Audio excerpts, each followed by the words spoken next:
This is why I feel the burn, and why I think you should too. Bernie Sanders is helping to give people what is a right of life, which would be healthcare and a college education. I don't see that as a handout. There will always be extreme people who take advantage of good systems, but we can't let the few represent the many.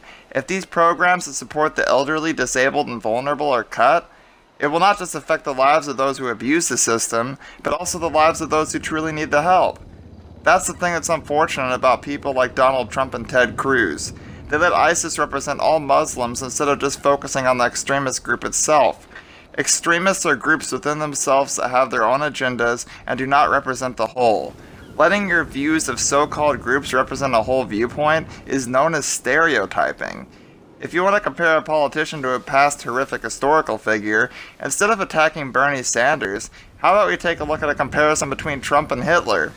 Hitler capitalized on the fear and hatred of his country and scapegoated the Jewish population as the problem, just as Trump has done to the Muslim population of this country. Hitler had all those who publicly identified as Jewish branded with tattoos, while Trump would like to have all Muslims in our country listed in a database and to identify as so in public. Sound familiar? If you don't want history to repeat itself, then don't vote for Trump. People try to judge Democrats as if we aren't religious or spiritual people, but in all reality, if people want religious freedom, Democrats are those who will fight for it. It is true that Christianity isn't in schools like it used to be, but that is so that those who practice other religions or other interpretations of God's word won't feel left out.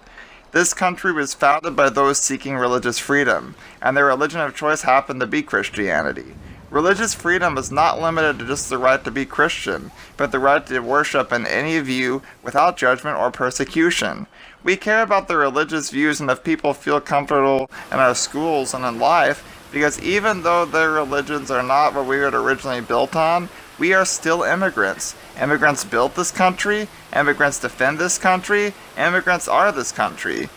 With immigrants comes different views, cultures, and lifestyles, and that is what's beautiful about this country. It's diversity. If you are not Native American, you come from elsewhere. So for these politicians to judge immigrants and other religions is hypocrisy.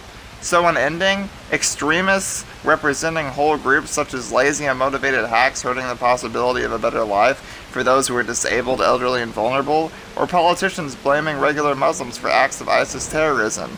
This will just lead to more pain and suffering.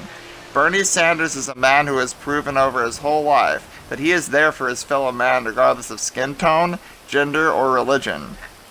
Bernie Sanders is a man who since 1981 in Vermont has fought for the same issues as he does now for our nation as a whole, and he also marched on Washington with Martin Luther King in the 1960s, consistently proving his honesty and honorable word, unlike all politicians left in this race who constantly backpedal and flip-flop on important positions.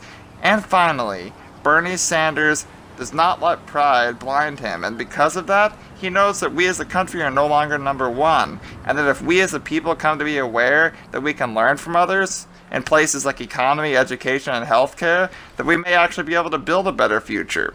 Democratic socialism is not untested, it has been followed and followed us so to its success for many. If other countries can do a task as such, I'd say that we are capable as well. So when I say I support Bernie Sanders, I say it's about time for a revolution. Feel the burn.